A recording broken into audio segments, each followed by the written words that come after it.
to part 5 of this series. In this part, we are going to show you how we got the block surface clean. We're going to get the heads back on. We're going to get the camshafts on the heads. We're going to get it all put back together up to the point of getting the plenums on, or if you have a supercharger like Sean, getting the supercharger on. Let's get started. It's going to be fun. Before we start addressing cleaning up the block surface and preparing to get the new heads on, there's some optional things that we are going to do. We're going to replace all these heater hoses you see here and the heater control valve because the access is just so good now, it would be stupid not to do it. Another thing we're going to do is we're going to replace the oil cooler hoses. So you have this long one right here that attaches to the water pump. You have a smaller U-shaped one right here against the block that we're going to replace. Access to the oil cooler is going to be really easy. So we're going to take the oil cooler off and we're going to replace the O-ring that seals it to the block. And then there's also a washer for the bolt, and we're going to replace that while we have the engine torn down. We have easy access to the motor mounts, so we're going to replace both of the motor mounts. In addition to the motor mounts, while the alternator is out, we're going to put new brushes inside the alternator. Access to the starter was really easy, so we're going to replace the plunger and the contacts in the solenoid. With easy access to the power steering pump, we removed the reservoir, and Sean's going to clean it up. There's a bearing on this AC idler pulley that you can replace, and this would be a great time to do that. And then whatever else you can think of while you have this grand access to the engine. Replace some other hoses if you want, whatever floats your boat. But that's pretty much what we're going to do while the engine is torn down like this. And for a lot of the things we mentioned, we have videos for. We have videos for replacing starter contacts in the plunger. We have a video for replacing the alternator brushes. We have a video for replacing the engine mounts. We have lots of videos. So any video that we think could help you when you get to this point, we'll link it in the video description so you'll have it as a reference. Finally, for replacing heater hoses, we know you can remove a constant tension clamp, and you know the techniques of getting the hose off either by using a pick tool to release it from the pipe that it's connected to, or you use a hose pliers to break it free. So we don't feel we need to show that because we know you can replace a hose. We've got new heater hoses in the back of the engine, new heater control valve, and there is a couple other hoses we have to buy that we didn't get yet, and we'll get those from Toyota. We've got new engine mounts down here. Sean replaced the brushes on his alternator. He's working on cleaning up the reservoir for the power steering pump. And then one thing that we haven't done quite yet is the oil cooler. And you can see the easy access you have to the oil cooler. Normally with the engine all built up, it's hard to get to. You'd access it from the driver's side wheel well to get in here to get these hoses off. Now let's talk about the prep of the block surface. And this one threw us for a little bit of a curve because it's not your regular surface you're cleaning up like a valve cover and you have just a little bit of form in place gasket you have to scrape off the surface of the head. These MLS gaskets, which stands for multi-layer steel gasket, leave a black residue on the block surface, and you can see it on this side.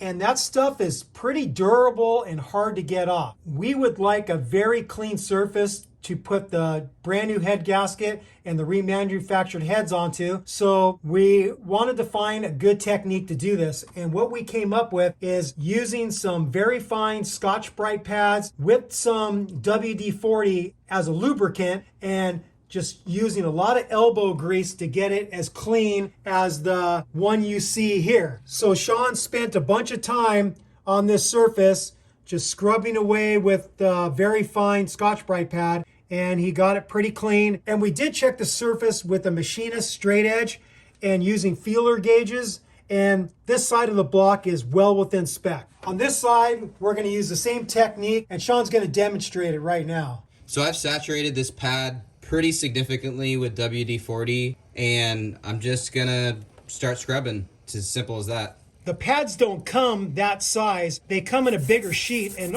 all Sean did is just take a scissors and cut a little section off of the bigger pad. So that's what you're seeing. They don't come that size.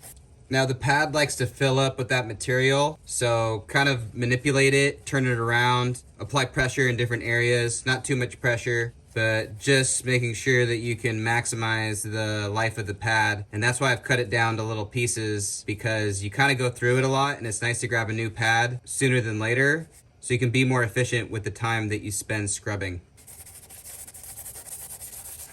Making any progress? Making some progress. It's getting clean. Getting cleaner. It's almost like a wet sanding of sorts you want to do here. That's what I found to be most effective, where you don't have to apply that much pressure and you're seeing some of that black gunk being removed. We're not going for perfect here. We just really want a smooth surface and something that's going to pass the feeler gauge test. So if there's leftover black material, it's not the end of the world. Once you feel like you've got it smooth enough, use a machinist's straight edge so you can verify that everything is passing and below the maximum tolerance. So WD-40 ends up being a pretty good cleaning agent. I would agree. I mean, I think it's like some sort of lubricant is key. Because I don't know, would you consider WD-40 a solvent? It's a lubricant. Yeah, it's like, are lubricants solvents? I don't know. Yeah, then you get a little tired, gotta take a break. Let's see what we got so far. It's getting there. You want to do it for a while? You can spend as much or as little time as you want to get it like Let me perfect. give it a try. You can definitely still feel that right there.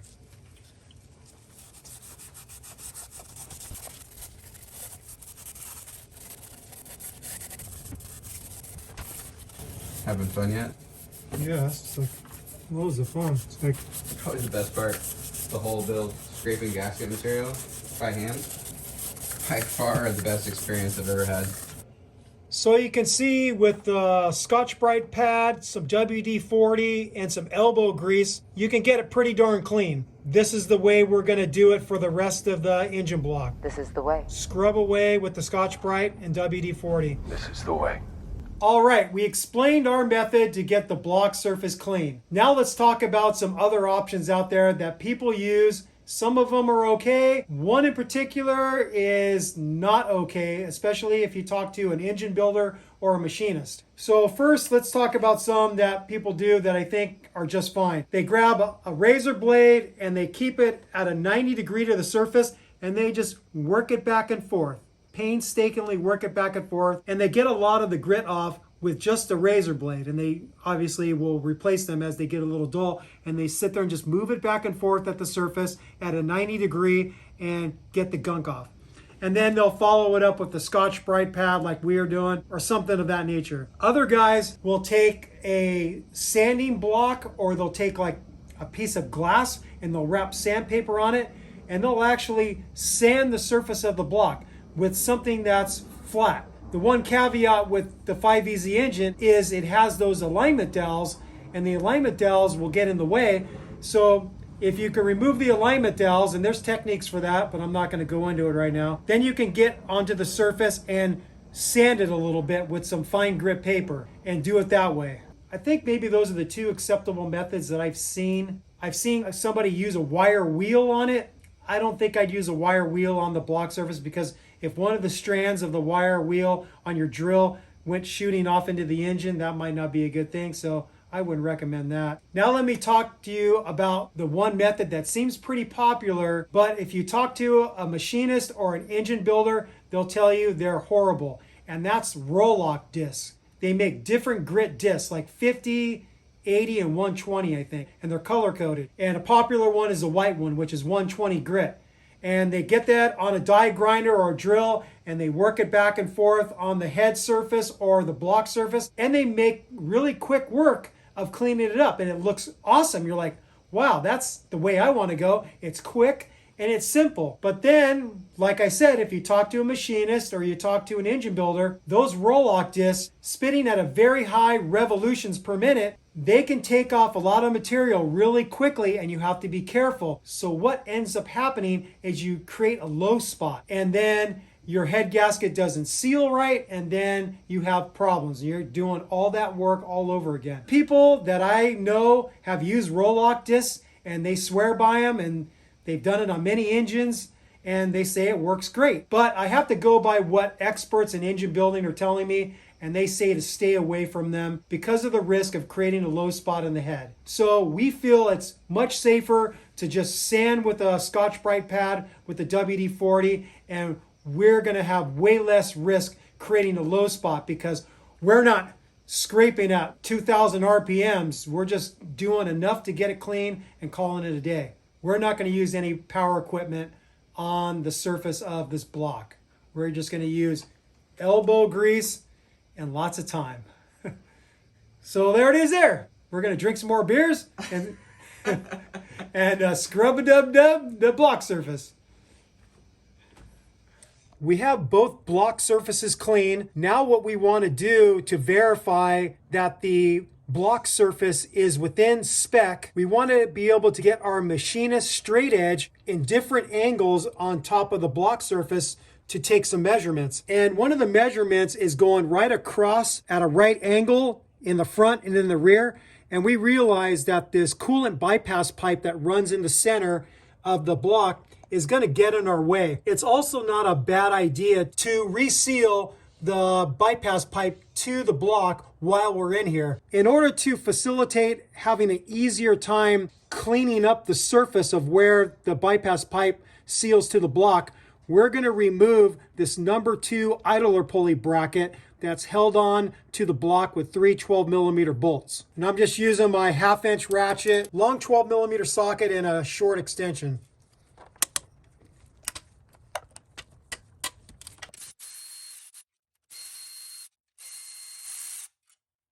All 3 of these bolts are the same length.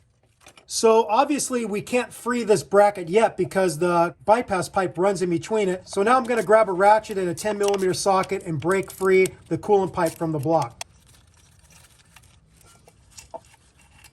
There's another 10mm nut back here that we have to remove, and we also have to disconnect this heater hose from the bypass pipe, and then we can completely free it.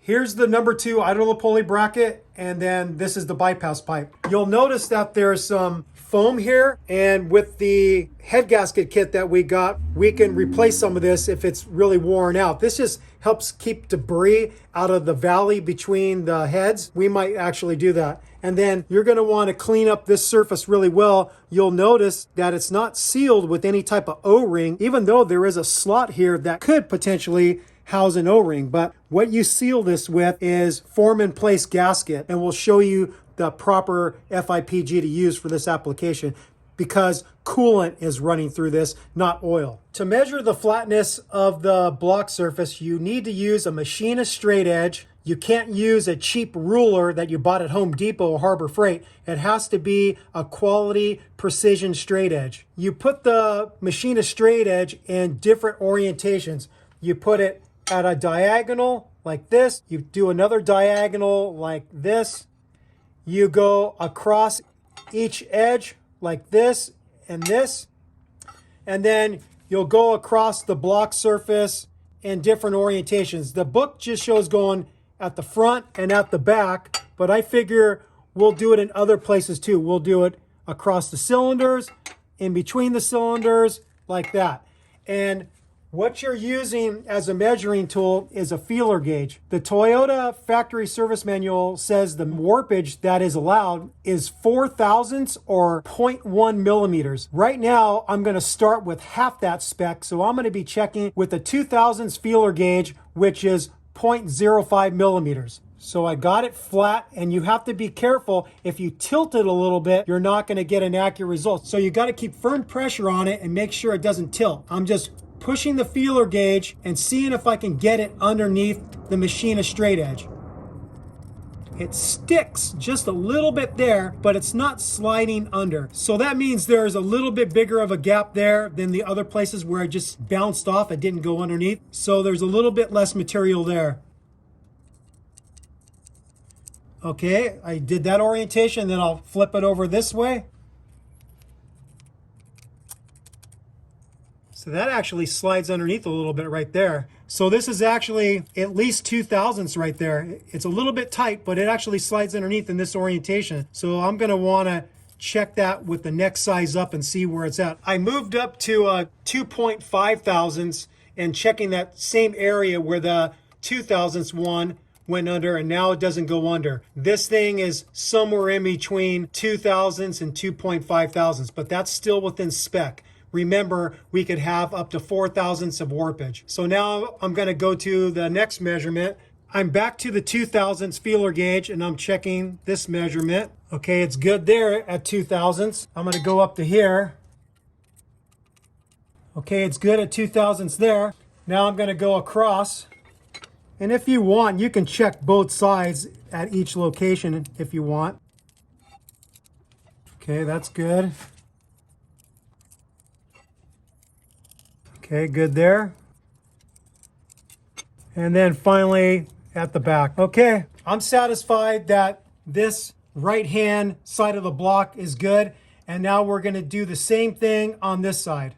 We're ready to reseal the bypass pipe to the block. I slid over the number 2 idler pulley bracket first. You can see we have this nice and clean. We used a brass wheel on this, and then we used a brass brush on the block surface and got it nice and clean. We used acetone to clean up both surfaces so they're ready to accept the FIPG we're going to use. And the correct FIPG to use for coolant applications on a Toyota vehicle is the Seal Packing 1282B.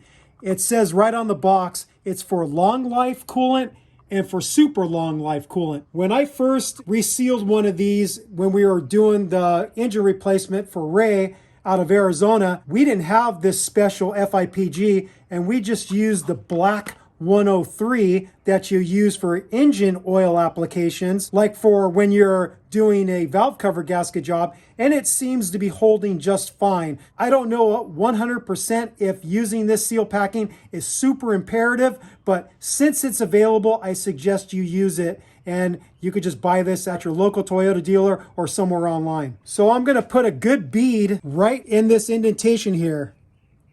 So now what I'm gonna do is I'm gonna put the bypass pipe over the stud at the back of the block.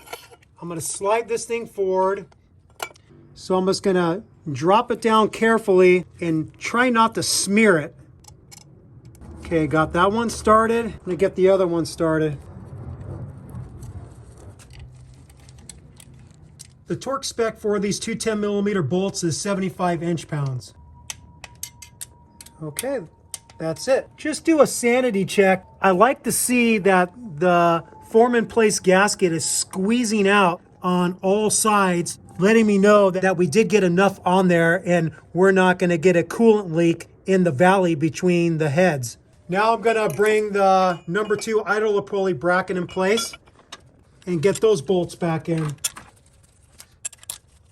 Okay, those are all started, and before I forget, I'm gonna get this 10mm nut started at the back of the block. I'm gonna torque this to the same spec as the front bolts, 75 inch-pounds. There it is. The torque spec for the number 2 idler pulley bracket is 28 foot-pounds. I'm just bringing them up equally right now.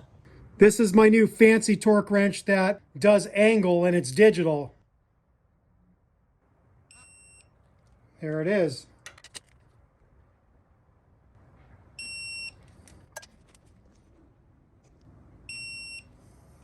All right, they're all at 28 foot-pounds. We have the 2 MLS head gaskets. MLS stands for multi-layer steel, and these are the superior head gaskets for these engines. The composite ones with a crimp-on fire ring, like Alan was talking about at Yoda One Performance, aren't as good as these. And they label them with an R and an L, letting you know which side of the engine it goes on. Right is the passenger side and left is the driver's side. You just have to take a look at it and match up the ports. And so I can clearly see that this big port here is going to go to the back side. I have the alignment dowel hole there, and it looks like this is going to be the correct orientation. Now you're going to notice, and it might throw you for a little bit of a loop, when you take this off, you'll see that there's some wide ports here. You see the size of them, but then when you look at the actual gasket, the size of the port is much smaller. And you'll also notice that some of the ports don't have a hole at all. So these triangular holes right here don't actually have a pathway through the gasket. And there's got to be a reason for that, but I don't know it. So that one's in place, and then we'll get this one in place.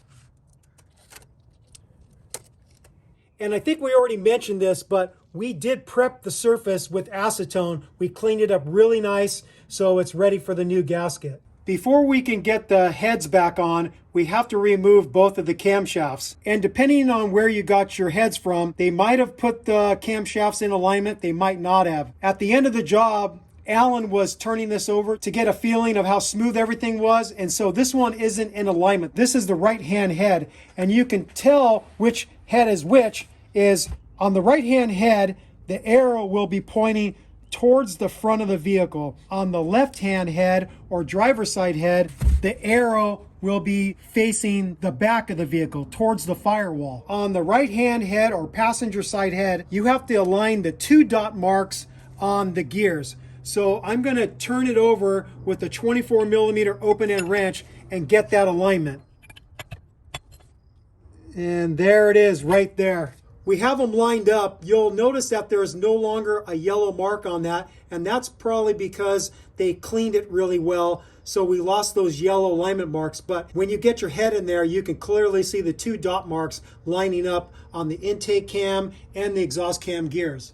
We're going to do the same gradual loosening of the bearing caps that you saw us do earlier. So we're not going to show it, but I'm going to slowly break them free in the order that the factory service manual suggests. Once they're all really loose, then I'll remove the bearing caps all the way and pull out the exhaust cam. You'll want to make sure that the service bolt is still in there. This is the bolt that they installed for us at Yoda One Performance. You'll want to keep that in until you get the heads secured onto the block and you're ready to put the valve covers back on. Then you want to make sure you remove that service bolt. We have both cams out. Now we're going to clean the head surface with some acetone. And ideally you do this with a lint-free cloth.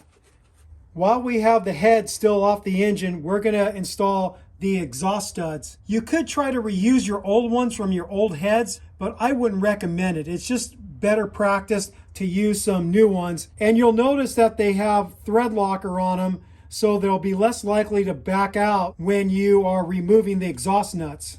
This is a Torx head stud, and the size Torx head is an E8. There's no torque value for these. I'm just going to cinch them up snug with this 1/4 inch ratchet. And that one's good and tight. Another thing that we transferred over from the old heads to these remanufactured heads is the straps that go on the back side of the head. So this is the one on the passenger side or the right hand head, and it affixes to the back of the block with 2 10mm bolts. And if you remember, this is a post that the engine wiring harness connects to hold the wiring harness firm on the back side of the engine, right near the firewall. And on the driver's side head, there's a strap that looks like this. And again, it affixes to the head with 2 10mm bolts. Normally, from the factory, there's going to be a stud and then a bolt. So don't let this throw you. When Yoda One refurbished these heads, they just took the stud out for their cleaning process, and then it doesn't matter if you put the stud back in, you could just replace it with the bolt. If you had removed your crossover pipe to clean up the flange surfaces like Sean did, you're going to want to make sure you put the crossover pipe back there before you place the heads on top of the block, because with the heads on top of the block, you'll no longer be able to get that crossover pipe back there. So Sean is going to help me guide it over the dowel pins. I'm just leaning over the passenger side fender. We've got it aligned with the dowels, and it takes a little bit of shimmying to get it to seat all the way.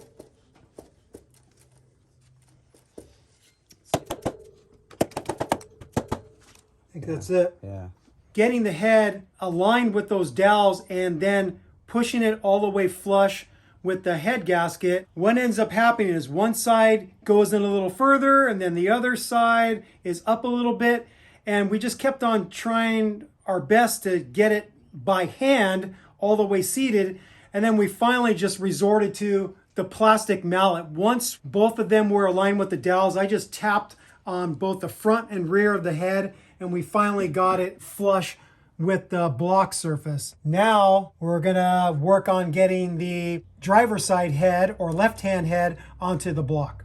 This is the left-hand head or the driver's side head. To pull the cams out of this one, you have to align the single dots on the backs of these gears. You're going to want to have this service bolt installed still to join the main gear and the sub gear together, so when you pull the exhaust cam out, it's not going to spring loose. You know the process from the beginning when we are getting the heads off. We're going to gradually loosen the bearing caps. We're going to get the exhaust cam out first, and then we're going to get the intake cam out second.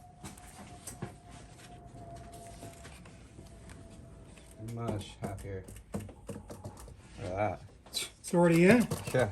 So what you just saw is that the driver's side one went in no problem. So I don't know what was going on with the passenger side. It was like really fighting us, but this one just slid in place really easily. Once both dowels were lined up, it just went in place like butter. So I don't know, you might experience the same thing, but that's it. We got both heads on. Now we're going to install the head bolts. You want to remember to put your washers back on. You want to lubricate the threads and under the head of the bolt with some oil. So I just have this little oil gun with some 5W30 engine oil in it. And then I'll lubricate underneath the head of the bolt. And I'll lubricate the washer too. Okay, and drop that one in.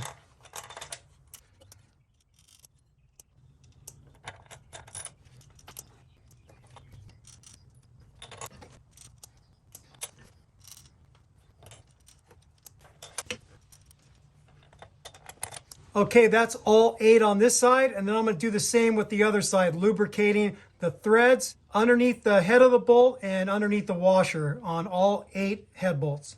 Okay, all the bolts are lubricated and in their right spot. Now I'm going to grab an extension with the 12-point socket, and I'm just going to touch them all down. I suppose you can use a gun to expedite this, but I'm just going to make sure that they're all threading in nice and easy by hand. Okay, those are all touched down on the left-hand head. Now we're going to touch them down on the right-hand head. Okay, all the bolts are touched down now on the right-hand head. Now we're going to start to slowly bring up all 8 bolts on each head to 25 foot-pounds. And we're going to do it in the order that the factory service manual instructs us to do. You're looking at the passenger side or right-hand head, and the tightening sequence is as follows. In the center here, number 1, go across. Number 2, straight across. Number 3, go back across to number 4, go to the front one. Number 5, go to the back corner. Number 6, go back to the front. Number 7, and then go back to the far corner. Number 8. I think this could be overkill, but what we're going to do is we're going to use an inch-pound torque wrench, and we're going to tighten on the first pass. We're just going to go to 5 pounds. So we're going to set the torque wrench to 60 inch-pounds.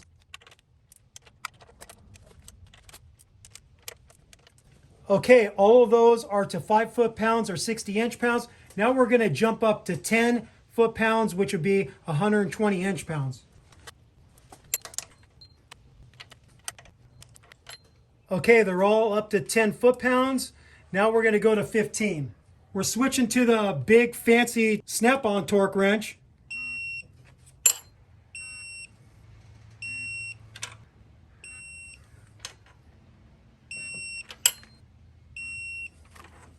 They're all up to 15. I'm going to jump it up to 20. And finally, I'm going to step it up to 25.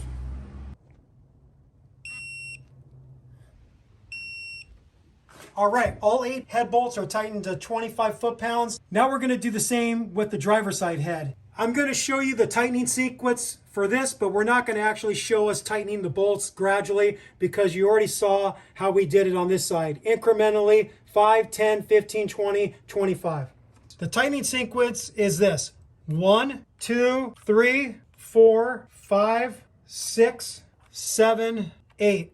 And this direction is the front, that direction is the rear towards the firewall, just to give you some perspective. The factory service manual says to put a white dot at the front of every head bolt so you'll know when you do the next tightening sequence, you're getting it right. What we have to do is now, in the same tightening sequence, we have to turn each bolt 90 degrees. And how you accomplish that is dependent on how much money you want to spend, because those torque wrenches that do angle aren't exactly affordable. And especially if you buy the snap-on one, the snap-on is really unaffordable. And I actually bought that one for around $800. But we'll show you another way you can do it with a tool that's really affordable and maybe almost as good as doing it with the fancy torque wrench. So we'll show you that setup now. So here's a tool made by the Lyle Corporation. What this tool will do for you is it will be able to let you know the angle you turned a fastener. You have this side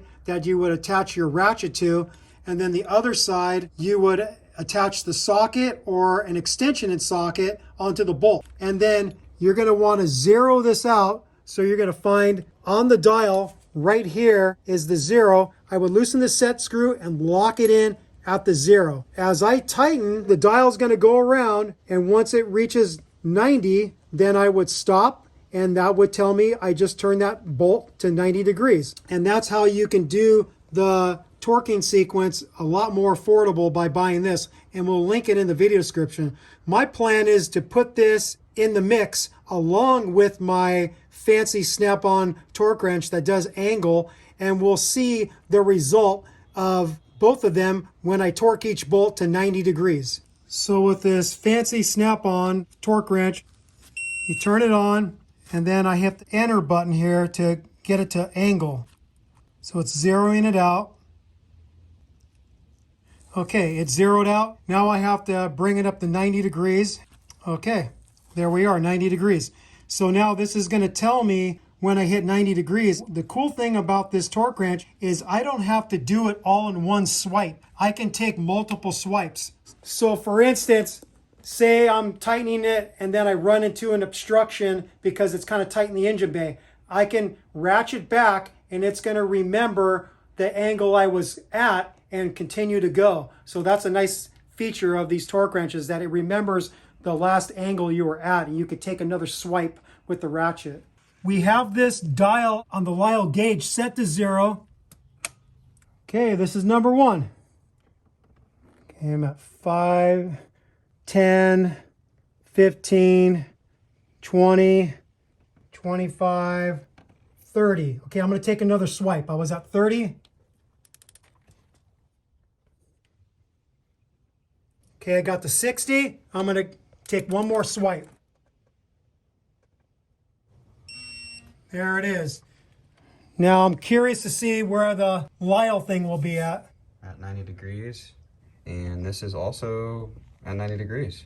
So this Lyle thing can work for you. The only thing is that the dial is a little bit hard to read unless you have eagle eyes, and I definitely don't, not at the age of 57. I would suggest putting a paint mark so you can easily see when you're starting at 0 and you're ending at 90. You're just going to want to get this alligator clip in a position where it's not going to be in your way and it's going to be holding this firm while you're turning the ratchet. Yeah, so this confirms that this thing can work for you. I just think the downside to it is the dial is really hard to read. So we're going to show you one more. 30 degrees, taking another swipe, bringing it to 60. This is the final swipe. And what's cool is when you get it to 90, it will actually flash the foot-pounds you have torqued that bolt to. Just said I went to 72.5 foot-pounds. We're going to continue with the sequence and tighten them all 90 degrees. So you could see after taking one pass of turning all the bolts 90 degrees, now all the white marks are facing towards the passenger side. When we go through and tighten them all one more time, the white mark on the bolt is now going to be facing towards the rear or towards the firewall. The white dot is just to give you an indicator that the bolt is turning the amount it should be. So first 90 degrees and then second another 90 degrees for a total of 180. So you can see now the white paint mark on the bolt is facing backwards. Some of them, it clearly looks like it's not pointing fully 180 degrees, and that might have been my marking job to start with, but who knows. Anyways, we've got them all now to the proper torque spec by first going 25 foot-pounds on all of them and then going 90 degrees and 90 degrees. So now we're going to do the same with the driver's side head, and we're gonna torque all those bolts to 90 degrees and then 90 degrees again. So after that experience with that fancy $800 snap-on torque wrench, I'm not sold on it. The backup was painting the front sides of all those bolts, and then if we actually got it 90 and 90, all of those white marks should have been pointing directly towards the rear of the engine at the firewall. And we didn't see that with that fancy schmancy torque wrench. We decided to get onto the bolts with a breaker bar and just go eyeball it. So here's my advice. Don't waste the money like I did on that expensive torque wrench, because it clearly did not turn it 180 degrees after we got done with the sequence of 90 and 90. It was clearly shy of that mark. These bolts are torqued to yield, and the reason why they say turn it 180 degrees, because that's how much the bolt should turn into the block to get the proper spec. So it's not a clicking torque wrench kind of thing. It's how far the threads are turning into the block. And they clearly didn't make that 180 on the second pass. So kind of bummed I spent all that money on that torque wrench, because I don't think it's all that accurate using the angle feature on the torque wrench. So we're gonna get them all looking like they're pointing towards the rear and call it good. We just did this side, and then now we have them all pointing towards the rear of the vehicle, 180 degrees from where they were marked originally. After you get all the head bolts torqued to spec, you're gonna wanna get these recessed Allen bolts back in. You're supposed to lubricate the threads with some engine oil, and then underneath the head of the bolt too, and then drop it in place. And then you got to get your 8mm socket, and you torque these to 13 foot-pounds. On the driver's side head, this special recessed 8mm Allen bolt is in the front, and then on the other head, it's in the back. Now that we have the heads properly tightened to the block, we're going to work on getting the exhaust manifolds reconnected to each head. The gaskets are a multi-layer steel gasket, and they are site specific. You can't accidentally get the wrong one on the wrong side. Slide that sucker on. The exhaust manifolds are site specific too, so again, you can't get it on the wrong side based off of the bolt pattern. And then notice we have an exhaust donut here that's gonna mate up with the crossover pipes. You don't want to reuse the old one. Slide that sucker in place. And then we have a multitude of exhaust nuts, and these are a special type of nut. They lock on. You can see they're not exactly round at the end. And I'm just going to get all these started. We have both exhaust manifolds connected to the heads. We got the crossover pipe connected to both exhaust manifolds, and everything is loose right now. Now we're going to start cinching them up with a 14mm socket and my Milwaukee ratchet. And I'm sure I'm going to have to use some extensions, especially on the underside. The torque spec for the exhaust manifold nuts is 30 foot-pounds. And then the torque spec for the crossover pipe connection to the exhaust manifolds is 33 foot-pounds. And we're not going to show it because it's just too redundant. So get them to the right spec.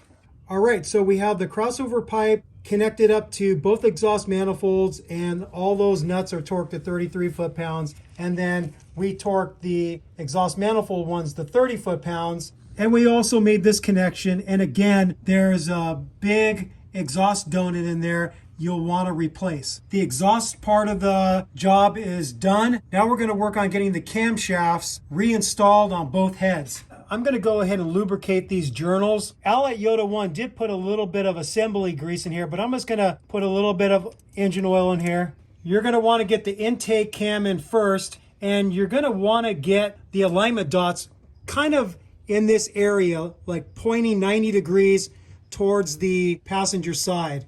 So I could see the two dots there. Set this sucker in there. There we go. And one trick I did do, you'll see that I put a black mark on the tooth, and I lined that up right with the edge of the head, and that's the orientation I took it out. Now that we have the intake cam in place, I'm going to slide the front camshaft seal over the end of the camshaft. I'm going to lubricate it with some of this assembly grease I bought. I'm going to lubricate the edge of the seal, and then I'm going to lubricate the actual camshaft too. And the reason why you do this is so when the vehicle starts for the first time, you don't want to cause excessive wear to the seal. So I'm going to put a little bit on here too.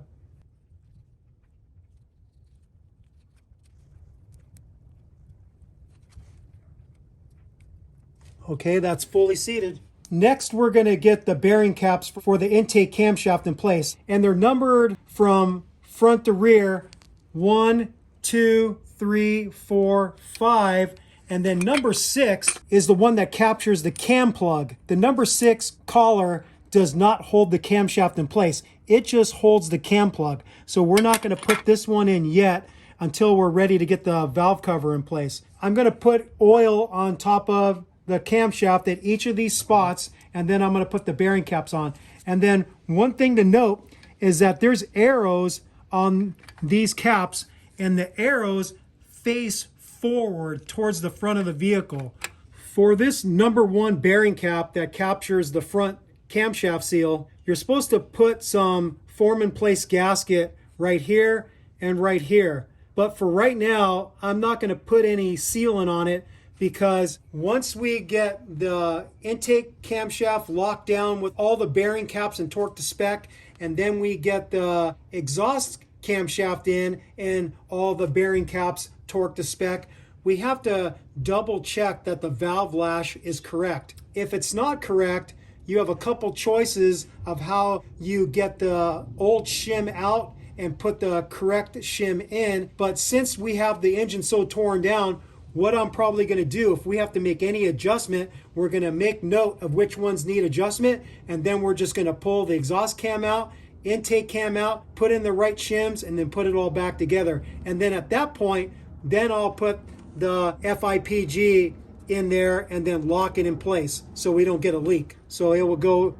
on like so.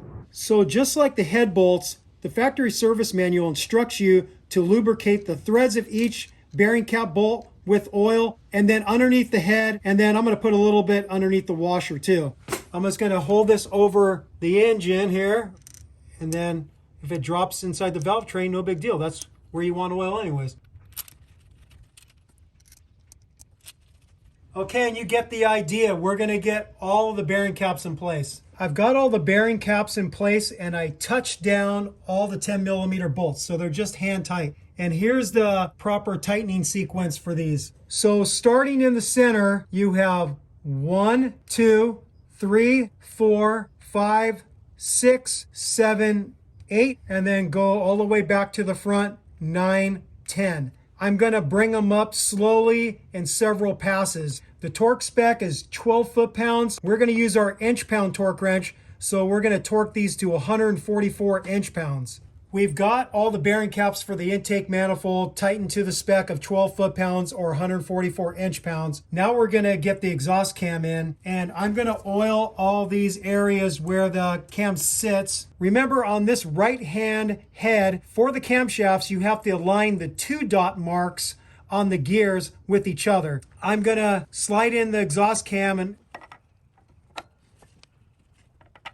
I'm going to have to take a look with my mirror now to see where I'm at. Ooh, I'm off by a couple teeth, so I have to twist it a little bit. Still off by 1 tooth. And there it is. I'm lined up. The 2 dot marks are lined up on each gear. I'm gonna put a little oil on each one of these journals. And with these exhaust ones, starting from the front, 1, 2, 3, 4. And again, we have to lubricate the bolts. So I'm just gonna drop these all in place first and then pull the bolts out and lubricate them. We've got all the bearing caps for the exhaust camshaft in place. The tightening sequence for these is 1, 2, 3, 4, 5, 6, 7, 8. You just do it gradually in several passes till you get it up to the spec of 12 foot-pounds or 144 inch-pounds. So now that we have both camshafts installed on the right-hand head, we want to double check the valve lash and make sure it's good before we move on and put the half moons in and the cam plug, and then finally put the valve cover over the top.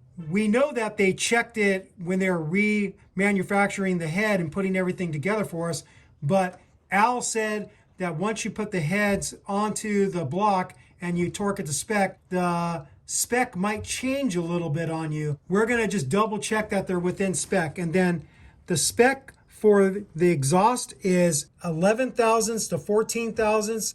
And then the intake range is 6 thousandths to 9 thousandths. Ideally, you're gonna wanna be somewhere in the middle or a little bit higher in the spec. You don't wanna be towards the lower end of the spec because valves tend to tighten and the valve seat wears and the head of the valve wears, and then if the valve doesn't close all the way because it's getting too tight, that's when you burn up valves. We're going to get our feeler gauges out and go through the process.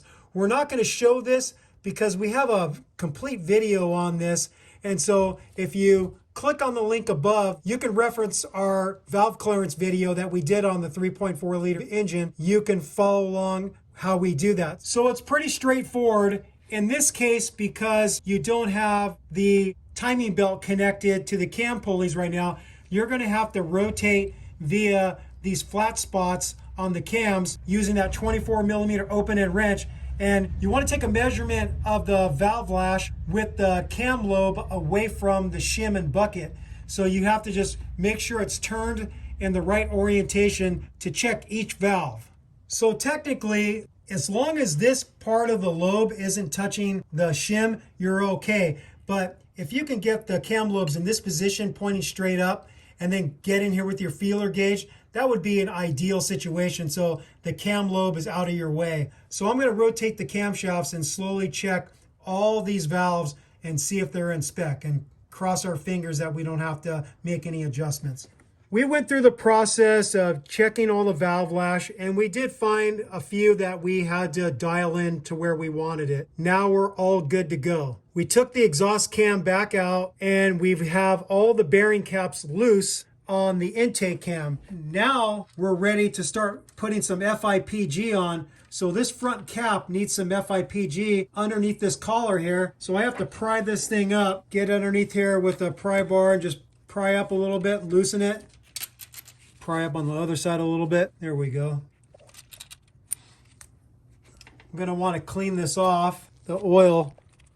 So we're going to put a bead of the form in place gasket, the black 103, right here and right here. So we'll get the FIPG on there. We'll get these caps back on and all torqued to spec. And then we have to do a few other things before we can get the valve cover placed back on top of the head. So here it is, the seal packing 103. I'm going to put a bead right here. Put that sucker in place.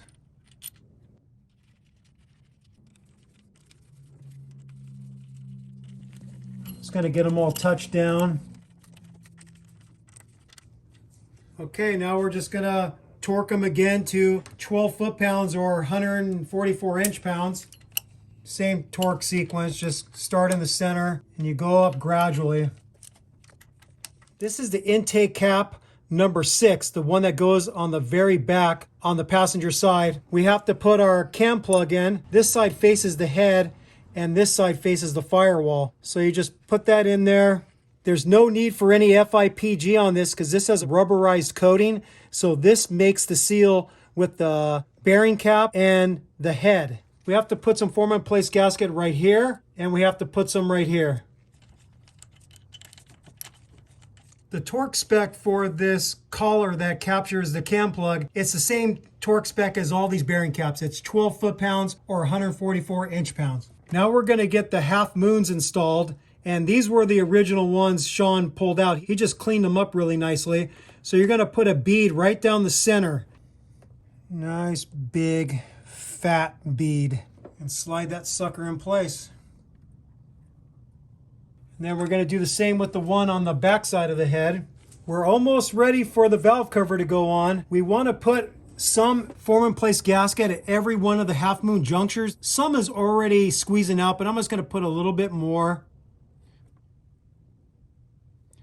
You want to have some on these corners, and there's already some sticking out. I think I'll put just a little bit more on this side. And then same at the back. You want a little bit of form in place gasket at every juncture where the half moon meets the head. That one has plenty there. It looks like there's plenty there too, and plenty there in that corner.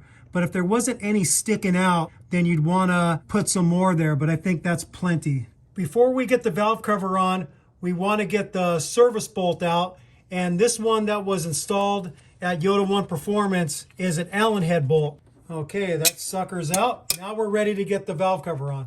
We've got the valve cover gasket in place on the passenger side valve cover, and we've got the spark plug tube seals installed too. We didn't show this because we already have a video for replacing these spark plug tube seals. So if you click on the link above, you can see that video of how to remove the old spark plug tube seals and how to knock in the new ones. You're going to want to lubricate the spark plug tube seals with a little bit of engine oil, so when they slide over the spark plug tubes, they slide on much easier. Okay, I could see that all the spark plug tube seals are around the spark plug tubes. Now we're going to get the valve cover bolts with some fresh washers installed on the valve cover. We've got all 8 valve cover bolts with new washers installed, and you want to gradually bring them down equally in a crossing pattern, and the torque spec is 53 inch-pounds. So I start at the center, tighten it down a little bit, go to the outside, and then just take your time, because a lot of guys end up cracking their valve covers, and I think the main mistake is they try to tighten them down too quickly. They get to one of these corners and they've tightened the back down too far, and then they're trying to bring this one down and it ends up cracking it. You could do the same with the rear. You just want to bring them down really equally until you reach the spec. So I do a ton of passes. I'm not in a hurry. Do a couple turns and then just move on to the next one. Now we're working on getting the intake cam and exhaust cam into the driver's side head. For these cams, you're going to be aligning the single dot on the gears as opposed to the double dots that we did on the other side. So on the left-hand head or the driver's side head, you align the single dots, and I'll show you with my mirror. And so you can see the single dot right there. And you want to point it towards the driver's side so you can easily align the exhaust gear with it. The bearing caps are numbered from front to rear, starting at 6 and then going down sequentially all the way down to number 1 in the back. The one in the back is, again, the collar that just captures the cam plug. It doesn't actually capture the camshaft itself. The tightening sequence for this intake cam on the driver's side is as follows: 1, 2, 3, 4, 5, 6, 7, 8, 9, 10. All of the arrows on these bearing caps are facing towards the rear of the engine, facing the firewall. Something to note is that, see the arrow on the head right here? The bearing cap arrows all follow the same direction, as opposed to the passenger side, all those arrows were facing towards the front of the engine. So you have to pay attention to that and don't get the bearing caps in the wrong orientation. Just like we did on the passenger side, we installed the camshaft seal in the front before placing this collar on top of it. So we're going to go through the tightening sequence, get them all torqued to 12 foot-pounds or 144 inch-pounds, and then we're going to get our exhaust cam installed and get the single dots aligned. We have the exhaust cam in place with the single dot on the main gear lined up with the single dot on the intake gear. And the bearing caps are labeled as follows, starting from the front and going towards the back. E4, E3, E2, E1. And again, the arrows are all pointing towards the back of the engine.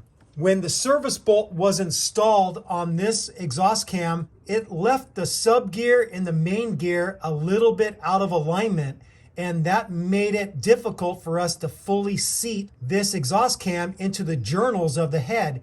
So we finally figured out what the issue was. We captured the exhaust cam in the bench vise. We used our adjustable spanner tool. We loosened the bolt. We realigned the gears with the spanner tool, and then we tightened the Allen bolt to bring the gears in better alignment. And then once we did that, we were able to get the exhaust cam fully seated into the journals, and then we were able to get the bearing caps on. You have to be very careful when you're getting these camshafts in place on the head. You want to make sure they're fully seated on top of the journals before you start tightening down the bearing caps, because if they're not fully seated, you can bind it and you might end up breaking the bearing cap, or you might end up messing up the camshaft itself. So make sure it's fully seated before you start going through your tightening sequence. And so the tightening sequence for this exhaust cam on the driver's side is as follows.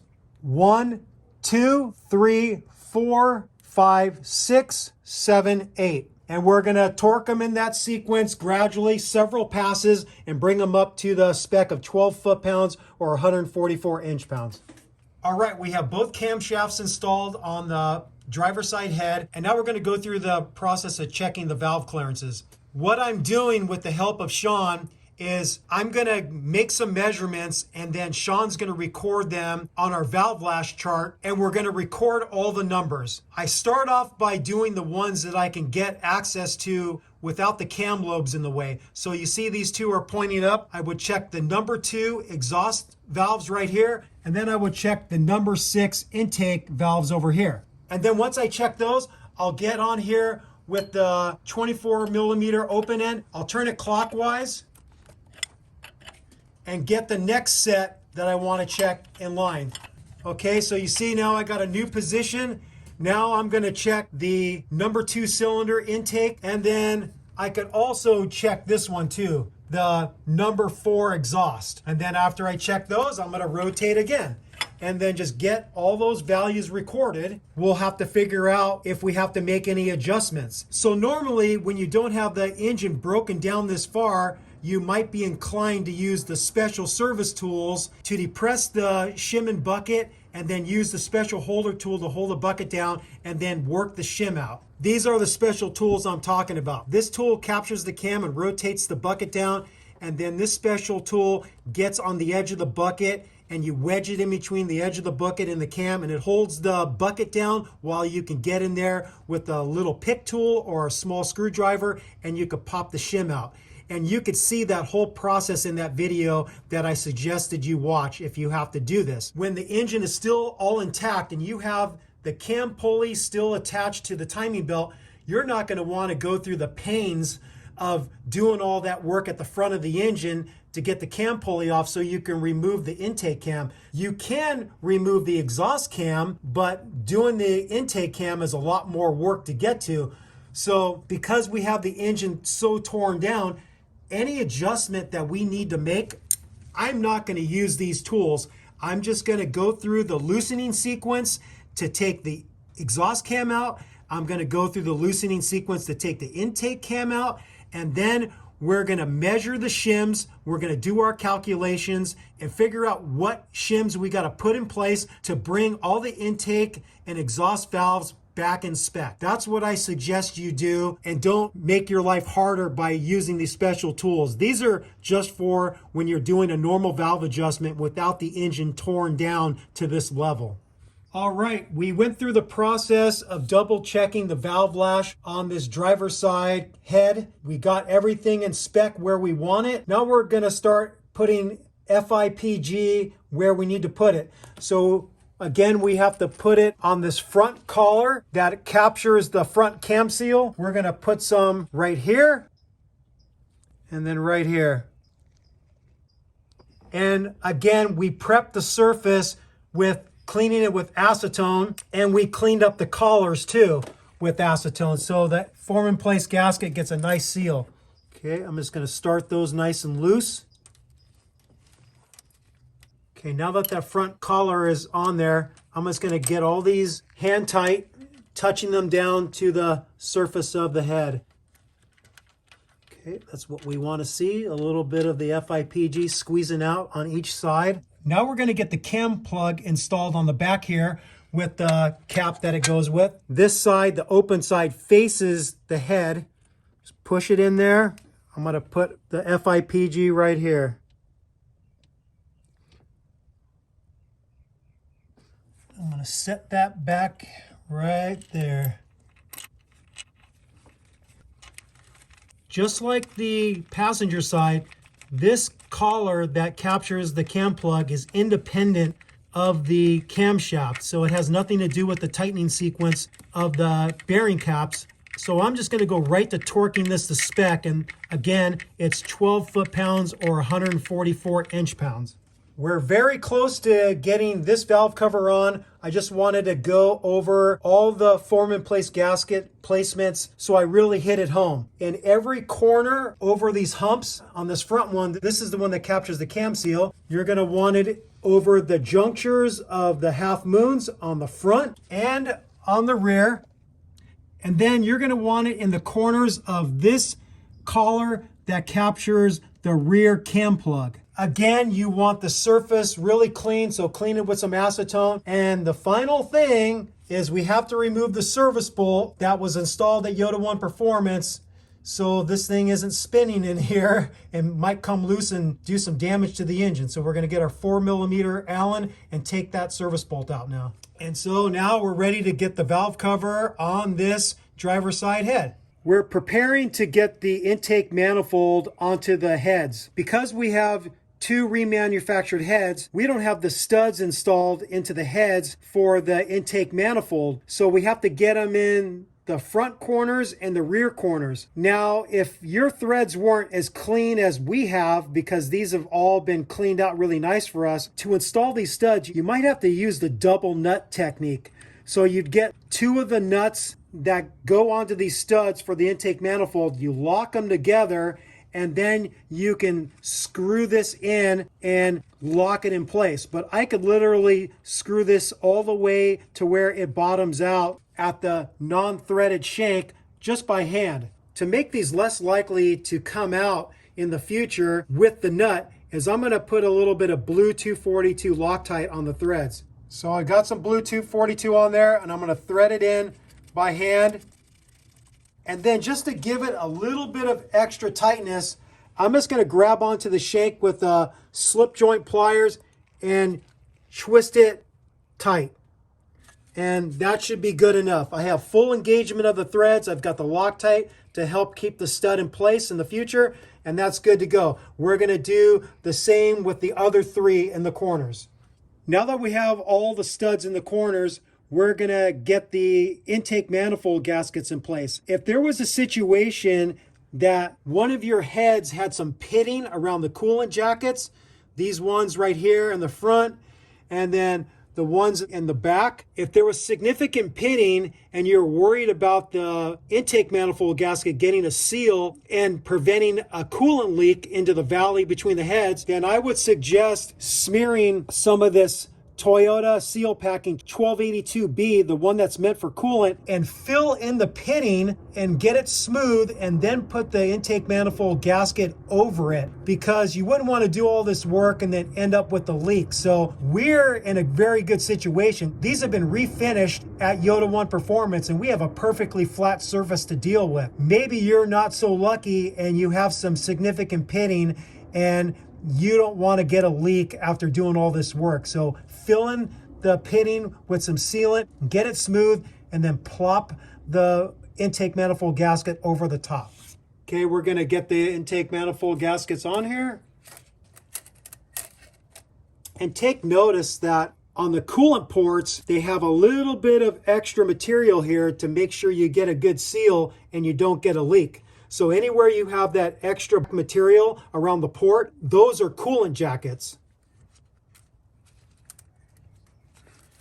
We're ready to get the intake manifold set on top of the heads. Take notice of how we have the knock sensor wiring harness routed. It's going right up against this number 2 idler pulley bracket and then wraps around that way. We think that's the best routing. And just do a sanity check. If you did disconnect the harness, make sure that both your knock sensor connections are made. This clip is in the bypass pipe and you're ready to go. The original routing we did with the knock sensor wiring harness wasn't correct and it got in the way of the number 3 timing cover. You're going to want to have it exit right here to the left side of this idler pulley bracket. So have it exit to the passenger side of that. There it is there. And then now we got to grab our bag of bolts and nuts and washers and get them all started. I'm going to start with the nuts and washers for the studs in the corners. So I need to place a washer on every stud first. The ones in the rear are a little bit harder to get to. That one on the back right I could easily get on. This one a little bit more problematic with those air assist hose coming around the backside. I'm a back door man. There we go. Got that one on too. And we're just going to get the flange nuts installed. Now we're going to get the bolts installed. So starting from the front, short passenger, long driver. Then long passenger, short driver. Then the third row is short passenger, long driver. And then the very back one is long passenger, short driver. So they alternate. So I'm just going to simply pull these out of our cardboard template and put them in place. Boom. Goes the dynamite. Boom. And when you put the bolts in, you got to say boom. That helps. Boom. Boom. Boom. I'm going to get these all touched down by hand. You might be persuaded to use an air ratchet or electric ratchet. I'm not going to do that. I'm just going to go down with each bolt with hand strength. Just make sure they all start nice and smooth, and I'm not going to cross thread anything and cause myself a little nightmare on Elm Street. We've got all the intake manifold bolts and nuts touched down. Now we're going to get the intake manifold stay in place. It goes on just like so with the bend in the metal facing up, and then just get your two 12mm bolts started. Now I'm going to start torquing the bolts and nuts to the spec of 13 foot-pounds or 156 inch-pounds. The factory service manual doesn't say anything about doing a crisscrossing pattern, but that's exactly what I'm going to do. I'm going to start in the center at the bolts, give them a little bit of a turn, and then work my way outward and slowly bringing them up to the spec. I'm going to do this over several passes, probably like 3 or 4. I'm just going to bring them up nice and gently. We've got the intake manifold bolts and nuts torqued to spec and the intake manifold chamber stay torqued to spec. Now we're going to get the fuel pressure regulator connected to the back of the driver's side fuel rail. I'm going to lubricate the O-ring with a little bit of silicone paste. I just put a dab of it on there and I'm just going to smear it on with my hand. The factory service manual actually says to use fuel as a lubricant, but I learned after the fact that silicone grease is actually a better lubricant for this application. So now I'm just going to plug this sucker in back here, like so. And then I'm going to get my two 10mm bolts started. The torque spec for the fuel pressure regulator bolts is 71 inch-pounds. The next thing we're going to do is we're going to start reconnecting the wiring harness. So remember, the last thing we did to get a little bit more movement out of the wiring harness is we were on the driver's side near the bell housing and we disconnected a bracket and disconnected a clip. We're going to go underneath on the driver's side and make those connections. We made the connections down on that driver's side near the bell housing, and then now we're going to work on getting the main wiring harness back in the position that it was before we started. If you remember, one of the last things we disconnected was this electrical connector that goes to the single post sensor at the back of the intake manifold, and that's the sensor that sends information to your engine temp gauge on your dash cluster.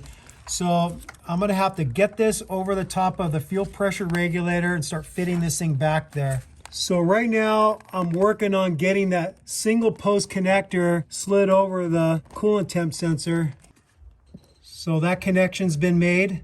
And then there's a main harness bracket right here that I have to slide the wiring harness over. Okay, I made that connection. You got the main harness on the firewall here on the passenger side. That one's made. Make sure you remember to connect your heater hose, whether you disconnected it where we disconnected it right here, or you disconnected it at the back of the intake manifold. So make sure you've made that. So now I'm gonna connect all the injectors.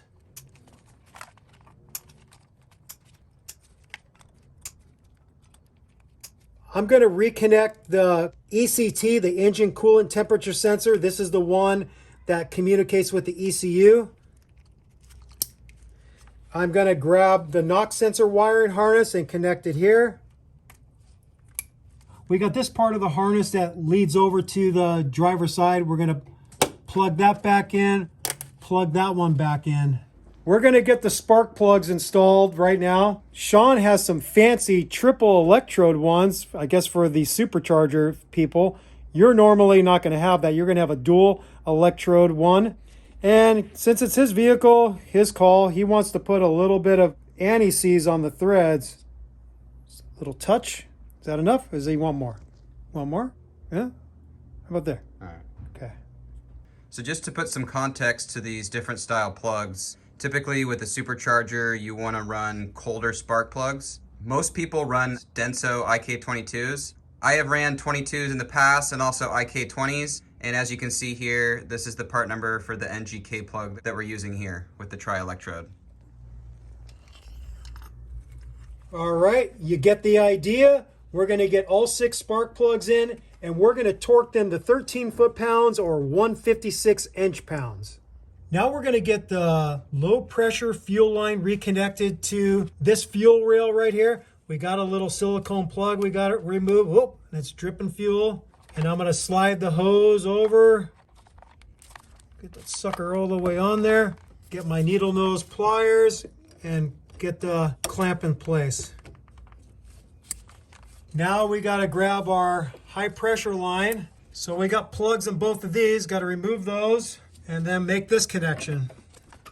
It doesn't start very well, but I think that's just the way they are. Okay, I'm gonna get a 19 millimeter flare nut wrench and a 14 millimeter, and I'm gonna get this thing tight. But to start, I'm gonna use an open end 14 to get this thing bottomed out, and then I'll do the final tightening with the 2 flare nut wrenches. Okay, using the 14 millimeter open end, I got the flare nut bottomed out. And now I'm going to do the final tightening with the 2 opposing wrenches. And that's good. And tight. Next, we're going to get the upper part of the transmission dipstick back in place. And Sean, being the smart guy that he is, got a new O-ring for this. So I'm going to pry this old O-ring off with my pick tool here. Try to. And then, it's like an expert at putting a rubby on. I'm going to roll that sucker on. That feels a little loose, dude. This is like maybe extra large, and I don't use extra large. I use smaller ones. I lubricated the O-ring with a little bit of silicone grease. You could use automatic transmission fluid too. And I'm going to go down and find the hole. Find the hole, Tim. Find the hole. Oop. I bounced off the hole. Okay, I've got it started. Now I'm going to go underneath and pull them together. From the wheel well, I'm getting the 12 millimeter bolt started that secures the dipstick to the passenger head. And then I just got to get a socket and ratchet and tighten it to that German spec we all know and love, Good and tight. Okay, good and tight. We'll get the dipstick back in there. This is the ground strap that attaches from the body at the firewall to the back of the passenger head. We probably should have gotten this connected to the back of the head before we drop the head in place, but oh well, we'll get it. So I'm just gonna drop this back here. I'm gonna make the connection up here. And then I spied with my telescoping mirror where it goes on the back side, and I see it right down yonder. I don't know if you could see that in the mirror, but all right, we got the ground strap properly attached to the body and to the back of the passenger head. On the driver's side, we did remove this bracket off of the driver's side head, and I put it back on with the 10mm bolt, and then I can now slide the wiring harness over that bracket. Before I get the harness slid onto this upper one, I'm gonna get it slid over this bottom one that bolts to the engine mount. And then now I'll get this one. There we go. Next, we're gonna reconnect the power steering bracket to the passenger side head.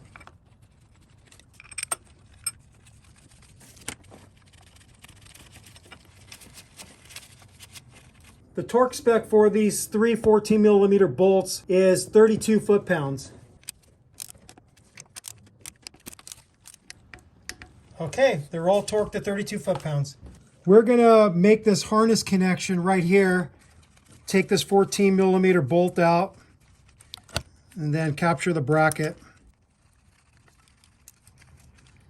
And this one, we're just gonna use the German spec of good and tight. Don't have a torque value for that one. And that's good and tight. I'm going to reconnect the connector for the AC compressor. If you followed Sean's lead and you took an opportunity to clean out your reservoir screen, because these can get really gummed up and dirty, if you want to know how to clean it out, you could click on the link above and you can see how we did it with a bunch of brake cleaner. These O-rings are known to leak. So if you pull off the reservoir off the power steering pump, highly recommend getting a new O-ring. I'm just getting a little bit of ATF on a Q-tip, and I'm going to lubricate this O-ring a little bit. And then we put it onto the reservoir. There we go. And then we just got to get our two bolts in. We got the power steering reservoir back connected to the power steering pump with the three 12mm bolts. Now we're gonna get the power steering pump back into the power steering bracket. I'm gonna come in through the hole of the pulley and get the pump lined up, slide that sucker in. So I'm gonna get onto the bolt with a 14mm socket and make sure that this thing is spinning in. And it's not yet, it's not quite lined up. There it goes. And I'm just gonna spin this in by hand, and we're gonna keep this loose for now because we have to have it loose for the process of getting the belt properly tensioned. So I'm just gonna touch it down and that's good to go. I'm gonna make the electrical connection right here. Okay, that's done. I reattached the return hose onto the nipple of the reservoir, and then now I have to get the hose clamp back up here. And there it is. Next, we're going to reattach the alternator bracket to the driver's side head with the three 12mm bolts. The torque spec for the three 12mm bolts is 14 foot-pounds.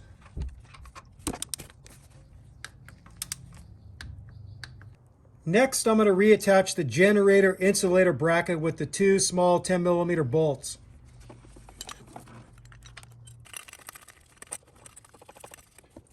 No torque spec for this. I'm just going to go by feel using a 1/4-inch ratchet. Next, we're going to get the alternator reconnected. First, I'm going to make the electrical connection. I'm going to get this into the bracket.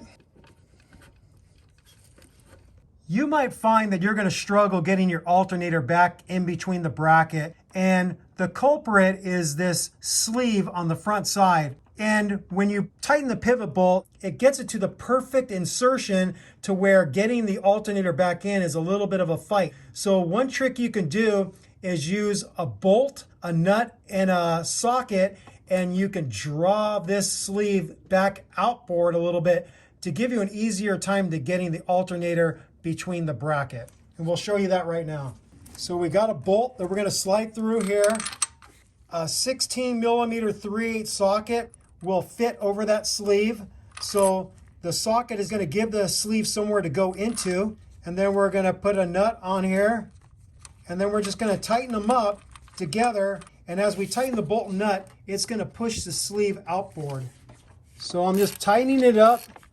Okay, it bottomed out. I feel it got tight. So now you can see that the sleeve moved from the inside more outboard. It's sticking out more on the front side. Now we're going to have a much easier time getting that alternator inside the bracket. There we go. Much easier. Okay, that sucker started. Next, I'm going to get the adjuster back in place. We loosened this bracket. There's a 14 millimeter bolt right here that we loosened so the bracket would pivot down and get out of our way. So I'm going to come in from the backside on that bracket, slide the stud of the adjuster through, come up, and then capture the bottom hole of the alternator. I'm going to pivot the alternator towards the driver's side and hook the adjuster bolt over. And then I could already tell that this isn't in the ideal spot for Sean because he has the dynamic tensioner for his supercharger. We want this about centered here. But if you don't have a supercharger, you're not worried about tightening this in place just yet because you're going to have to keep this loose to adjust the tension on the belt. So anyways, I'm going to adjust this adjuster to where this is centered on this bracket because that's where it needs to be for his dynamic tensioner. I'm going to tighten this 14 millimeter bolt for this alternator bracket. I couldn't find a torque spec for this, so I'm just going to go by feel. We're going to connect the wires to the alternator post right here. Yours is probably going to look a little different because you have an OEM setup. So it's just going to be the single wire. You get the nut on there, then you put the plastic cap over the top. This big wire is part of the Big 3 wiring upgrade that Sean did on this rig. So that's what that is. Okay, that's nice and tight. All right, we're all done with this part. I have to say, this was the most labor-intensive part of the whole series so far. Just getting the block surfaces cleaned properly and figuring out what the best technique for that was a little bit of a chore, but we finally figured it out with using the Scotch-Brite pads with a little bit of WD-40 as a lubricant, and we got them pretty darn clean. And then it's just kind of a painstaking process to get the heads back onto the block, and then you got to go through the proper torque sequence, and then you got to get the camshafts back in, and once the camshafts are back in, you check the valve lash and you hope that it's all good. But if you're like us, you found that there's some that weren't ideal, so we had to go back in there and pull the camshafts out to change the shims, put them back in, remeasure. Sometimes we got it perfect, sometimes we didn't. Had to go back in again, change the shim, and it was tiring. And then after the camshafts are back on and you have your valve lash right, then the rest of the job goes fairly straightforward. There's nothing really too labor intensive for this part. It's just a bunch of time getting all the parts back to connect it in the order we just showed you. One thing that I learned is my $800 and something purchase for that snap-on torque wrench that does angle, I think was a waste of money. When we torqued them to 90 degrees with the fancy torque wrench, it looked like it turned at 90 degrees based off of that white dot we put on each head bolt. Then when we went the second 90 degrees, we noticed that it didn't quite make the second 90. It didn't go all the way back to where the white dots were facing towards the rear of the engine. So then we thought, well, that's not ideal. We can clearly see that the bolts did not turn the full 180 degrees. So then we just got on there with a breaker bar and just eyeballed it. And I could have just done that from the beginning without a fancy $800 torque wrench. So I don't believe in them. This is my first time using one of the fancy digital torque wrenches. And at least for angle, when you get up to a higher spec that we were at, I don't think they're that accurate based off of what we just saw personally doing this job. I don't recommend you spend the money on those torque wrenches because I don't think they do as good of a job as that cheap little Lyle thing that you can do and clearly see when you've mechanically turned 90 degrees. You're not relying on a electrical mechanism to measure that. You're seeing it with a dial, and I almost think that's more accurate than those torque wrenches. So anyways, I blah enough about the torque wrenches. I don't think they're worth the investment. Another thing that I'd like to mention is when you're doing a job like this, it's easy to get out of order and then mess yourself up. You're going to put a component on the engine and then realize you should have put something else on first because the thing you just put on is getting in the way of that other part you should have got on before the other part, if that makes sense. So anyways, what we actually did is we watched our own video in reverse, seeing what the next logical step was, and we just kept on going backwards in the video till we got to this point where we finally got the alternator reconnected to the alternator bracket. And then we knew we were done. We basically did part 3 in reverse, and we just watched that video as a reference. So join us in the next part where we get the front of the engine all put back together, basically doing the back end of a timing belt job. So see you there.